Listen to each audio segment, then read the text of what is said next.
try and get to bed by 9 o'clock because the guy has to get up so early. And I get up at 4 in the morning, and then I got to make my own lunch. I've been in the timber industry since year 1977. I've been late for work twice, where I've seen the young generation shoot a couple times a week. And the next week, you know, and I don't, right there's no pride. There's no pride in yourself, no pride in your work. I did my share of partying, but I made it to work. I might stay up till 2 in the morning in my younger day, but I made it to work. Gramps worked in the mill as a boss, supervisor for shoot all of his life. My dad's dad, he was a superintendent down there at the mill. My dad, he was a supervisor for Edward Hines Lumber Company. My dad got munched by a 2,000-pound press roll. I don't know exactly what happened. He went in to get a chunk of wood out, and it activated the eye, and the roll come down and mashed him. It broke every rib, but I think 2. It crushed both of his feet, dislocated one hip, broke the other hip, took his eye out, knocked his teeth out. So he's lucky to be alive. Happened on my mom's birthday. Life's always shaky. Keeps you on your toes.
Everything has a rhythm. You can feel it pull the mill back and forth.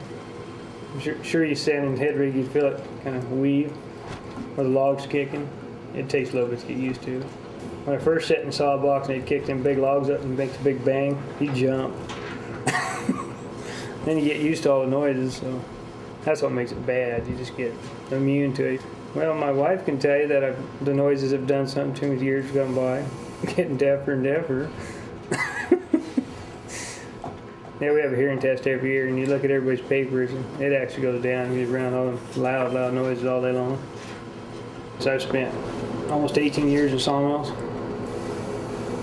That's all I like, though. I liked them as a kid, too. My grandfather was a a boss there at Ellington Lumber years ago when it still ran in Baker. So my first sawmill was probably 8. Watched them saw a log, and I said, that's it. I mean, the money's good, but I actually enjoy it. It's an adrenaline rush.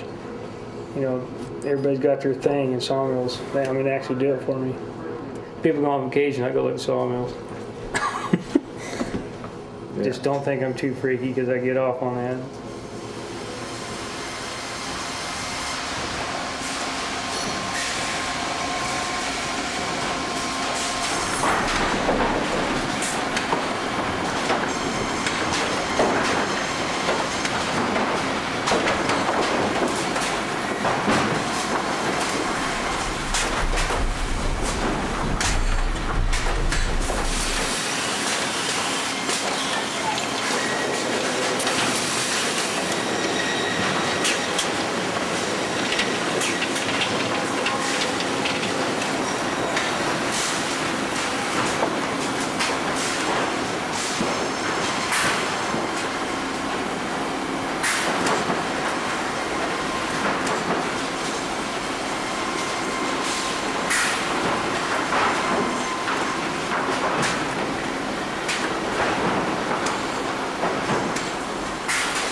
I guess the whole motor that runs in you while you're doing it all is you don't want to stop.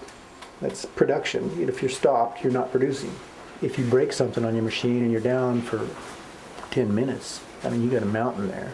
It's the kind of job at when you're first learning it, it's a stress job because you don't know quite how to deal with all the little quirks. You don't know how to compensate for little things, but you know, you get to practice. I edge about 5,000 to 8,000 boards out of the machine in one day. I really do try to stay thankful. I had a pretty, I guess, irresponsible kind of wild young life too, up till I was about 25. I used to do I used to smoke a lot of weed. That's basically what I always used to do. Never really could seem to quit. You know, you could throw it away, burn it in your stove. A week later, you're buying more, you know. But when I had a job, I always felt like I needed to make sure that they were getting their money's worth, and that I, you know, did the job well, and that they didn't have to get after me. And it's not just the bosses you're trying to please. You know, there's a guy down the line. If you're tail sawing, the guy down the line is getting a bunch of stuff that you're supposed to be throwing in the chipper, or you're supposed to be sending to the edger or whatever, then you're giving him a bad day and you're slowing down his production.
In a filing room, you never run out of anything to do. I mean, there's always something to do.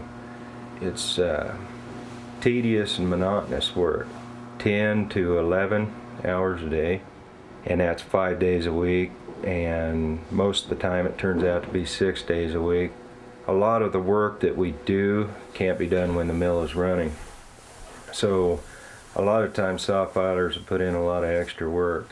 There's a lot of math involved. I've been to metallurgy classes, I've been to welding classes, and I think that's what I like the most about the job, is that you never do quit learning. Not only are you taking care of the saws, but you're also taking care of the equipment that the saws run on.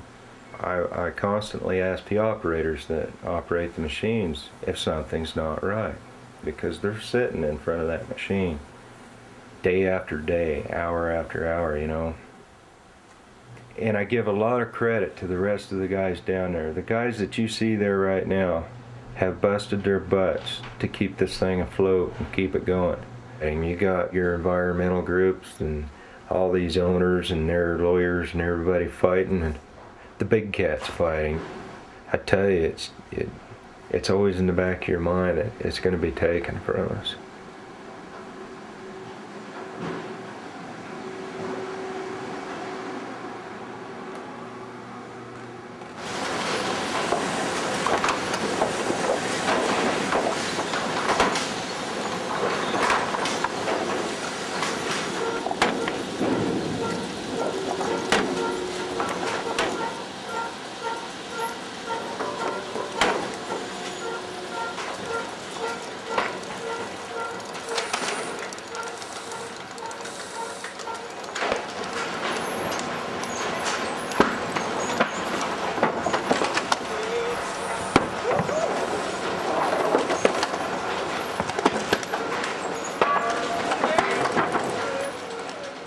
The wood comes out and you pull it.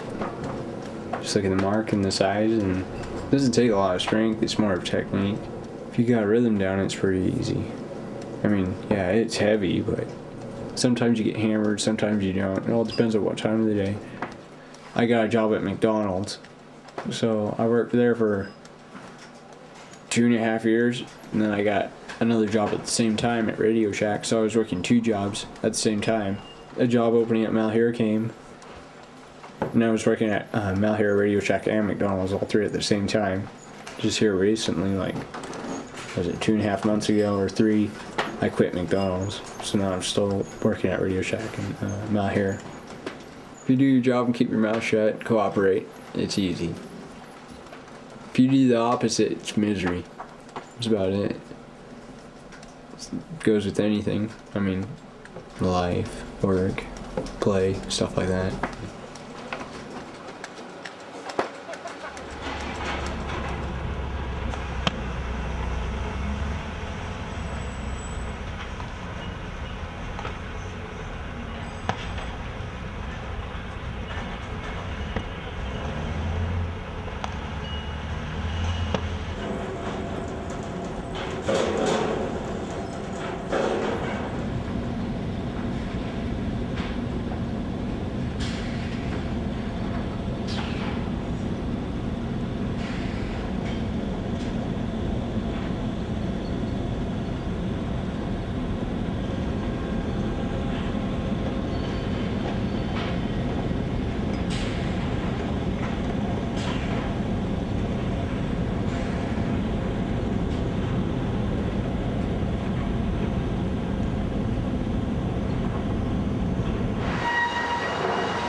You know, a lot of people think I got a lot of money, but I worked my ass off. I didn't take vacations. I didn't take a vacation for probably the last 5 years I started. But I worked every day. I worked, like I was saying, 47 days straight. I worked weekends all my life. Yeah, because it's another world when you make a commitment to marry somebody. I mean, that's one step, but when you have a kid, then it changes your whole life. I always wanted to have a big family. I want to have like 10 kids, but then after having 2 or 3, I mean, I just love the little but I don't know. Boy, nowadays, you have to buy the clothes, and a little pair of pants is just the same as what I wear for price. Not even a quarter of the material. They always say that you pick a job that you like. Well, what's that mean? I've never liked really any job I've ever done. It gets old. Here I've been in the sawmill, and I look at the walls, and now I can look it through the window. But it's the same routine thing. I'm ready for a change. I really am. 'Cause that gets old. I mean, you're sitting in the same chair, you're doing the same thing. It's almost like a prison, but you're supposed to enjoy your job. Well, shoot, I bet 9 out of 10 people say that that's hogwash.